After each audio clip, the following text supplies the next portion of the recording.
Spring 304. A Christian family stands in the public square of Carthage, surrounded by Roman soldiers. Before them sits an altar with smoldering coals, a handful of incense resting beside it. The magistrate speaks clearly. Take 1 pinch of incense, drop it on the coals, and acknowledge the gods of Rome. 3 seconds of action. 1 grain could save their lives. Their children watch, terrified. The father looks at his wife. She grips his hand. He reaches toward the incense, then stops. He cannot do it. To Christians, offering even a single grain of incense to Jupiter or Apollo means rejecting Christ. It's apostasy, betrayal, eternal damnation. Better to die than renounce the one true God. The magistrate records their refusal. The soldiers move forward. Within hours, the family will be executed. This scene repeats thousands of times across the Roman Empire during 304, the worst year of Diocletian's great persecution. 1 grain of incense could save a life. For many Christians, that price was too high. The persecution began February 23, 303, when Diocletian ordered a prominent church in his capital, Nicomedia, demolished. The next day came the first edict. Destroy all churches, burn Christian scriptures, strip Christians of official positions. Any Christian refusing to comply faced torture and imprisonment. The edict targeted infrastructure, hoping to cripple Christianity organizationally. By summer, a second edict imprisoned all Christian clergy, ordering them to sacrifice to Roman gods or suffer torture. November brought a third edict offering amnesty. Imprisoned clergy who performed sacrifice would be freed. Then came the fourth edict in spring 304, the most comprehensive and brutal. Every person in the empire, men, women, children, must gather publicly and offer sacrifice. Refuse and face execution. This wasn't targeting leaders anymore. It was demanding universal apostasy or universal death. Diocletian wasn't the first emperor to persecute Christians. Nero blamed them for Rome's fire in 64. Domitian executed his own cousin for Christianity. Decius in 250 required empire-wide certificates proving citizens had sacrificed. But Diocletian's persecution was different in scale, organization, and intensity. It lasted 8 years. It mobilized every level of government. It aimed not just to punish Christians, but to eradicate Christianity itself. Diocletian believed the gods protected Rome. Christian refusal to honor them threatened divine favor and thus imperial security. Christians also refused military service oaths involving sacrifice, making them seem disloyal. When Christians thrived while paganism declined, Diocletian saw existential threat. Christianity must be destroyed, or it would destroy Rome. He was wrong on both counts. The demand to sacrifice was deliberately designed to force compliance. Roman religion wasn't about belief. It was about ritual. Nobody cared if you privately worshipped Jesus as long as you publicly honored Jupiter. The empire operated on religious pluralism. Jews received exemption because Judaism was ancient and ethnically bound. But Christians claimed exclusive truth. Jesus was the only way to God. All other deities were false. This exclusivity offended Roman sensibilities. Still, most Romans found the persecution distasteful. Even non-Christians recognized that killing people over refusing to burn incense seemed excessive. Lactantius, writing from Nicomedia, describes the first martyr, a man named Eusebius who tore down the edict and shouted, "Here are your Gothic and Sarmatian triumphs." He was arrested, tortured, and burned alive. His defiance set the tone. In Caesarea, the prefect Urbanus enforced the fourth edict with zealous cruelty. Eusebius of Caesarea, who witnessed these events, records dozens of martyrdoms. Procopius was brought before Urbanus and ordered to sacrifice.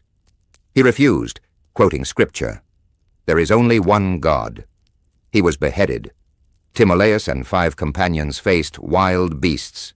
When Timothy refused sacrifice, he was burned slowly over low flames. Agapius endured torture, was sent to work in copper mines, then brought back for more torture and finally fed to a bear. Thousands across the empire faced similar choices. The mechanics of enforcement varied. Some officials were lenient. In Gaul and Britain, Constantius executed the edicts minimally. He destroyed some churches but refused to execute Christians. In the East, under Galerius and later Maximinus Daia, persecution was savage. Geography determined survival. What shocked contemporaries was how some Christians were forced to appear compliant even when they weren't. Eusebius describes one Christian whose hands were physically seized by guards, forced to hold incense, and thrust it into the altar flames. He was then dismissed as having sacrificed even though that he'd resisted throughout. Others were told they'd sacrificed when they'd done nothing. Guards simply recorded their names as apostate and released them to avoid paperwork. The system created confusion. Had someone who was physically forced to offer incense actually apostatized? Did God judge the action or the intention? These theological questions would haunt the Church for decades. The Donatist controversy, a schism lasting centuries, emerged from disputes over whether clergy who surrendered scriptures or offered sacrifice could remain in leadership. The persecution's wounds scarred Christianity long after the killings stopped. Many Christians did sacrifice. The pressure was overwhelming. Watch your children die or drop incense on coals. Many chose their children. Some clergy sacrificed willingly to save their congregations.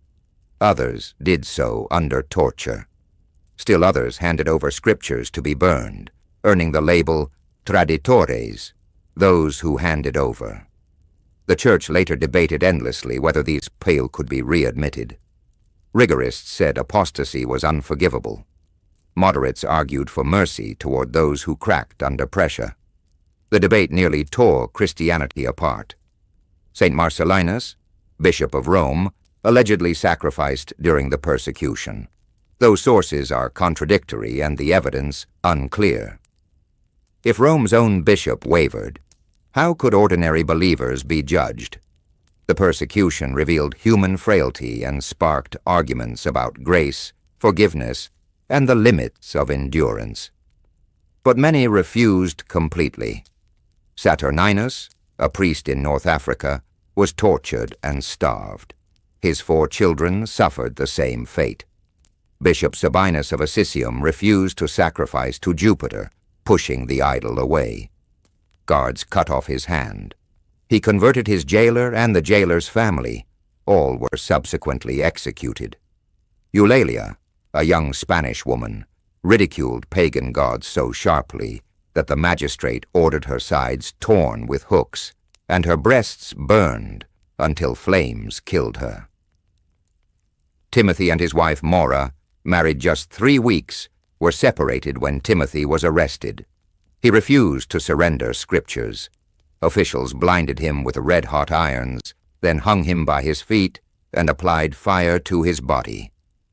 Maura, attempting to reach him, was caught and crucified beside him. They died together. These martyrdoms weren't quick. Torture was designed to break will and provide public spectacle. Yet many endured. The persecution finally ended in 311, when Galerius, dying of illness he believed was divine punishment, issued an edict of toleration.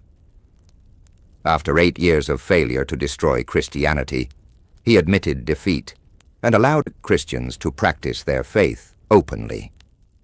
Constantine, becoming Augustus of the West in 306, had already ended persecution in his territories and restored Christian property. When Constantine defeated Maxentius in 312 and converted to Christianity, the transformation was complete. The religion Diocletian tried to eradicate became the empire's official faith within 2 decades. In 313, the so-called Edict of Milan granted full religious freedom throughout the empire. By 380, under Theodosius, Christianity was mandatory and paganism banned. The persecutors became the persecuted. Why did Christians refuse sacrifice when compliance seemed so simple? To Romans, it was irrational. Drop incense, save your family, worship Jesus privately. Everyone wins. But Christians couldn't separate belief from practice. Acknowledging pagan gods, even symbolically, meant denying Christ's exclusive lordship. Jesus had said, "Whoever denies me before men, I will deny before my Father in heaven." That wasn't metaphor. Martyrs believed their soul's eternal fate depended on refusing to compromise. Physical death was temporary. Spiritual death was forever. That calculus made dying preferable to apostasy. Modern observers struggle to understand this thinking. Die over refusing to burn incense? But 4th century Christians saw it differently. Incense wasn't just incense. It was acknowledging false gods, participating in idolatry, choosing empire over Christ. The grain of incense was everything. The Great Persecution produced an estimated 3,000 deaths. Some sources claim far more. But modern historians consider that figure reasonable given available documentation. 3,000 executions over 8 years across an empire of 60 million. By contemporary standards, this wasn't genocide. But those 3,000 became Christianity's defining martyrs. Their stories were collected, venerated, retold. St. Agnes, St. Lucy, St. Sebastian, the martyrs of Abytinae, names remembered for 17 centuries. Their courage during torture became inspiration for generations facing lesser trials. The blood of martyrs became, as Tertullian wrote, the seed of the Church. Every execution made Christianity more attractive. Roman observers saw people dying peacefully for their beliefs and wondered what faith inspired such courage. The persecution intended to destroy Christianity instead proved its truth to watching crowds. 1 grain of incense could have saved thousands of lives. Their refusal to offer it changed history. Diocletian tried to save Rome by destroying Christians. Instead, he ensured Christianity's triumph. That's the irony of 304. An empire that demanded incense lost its soul.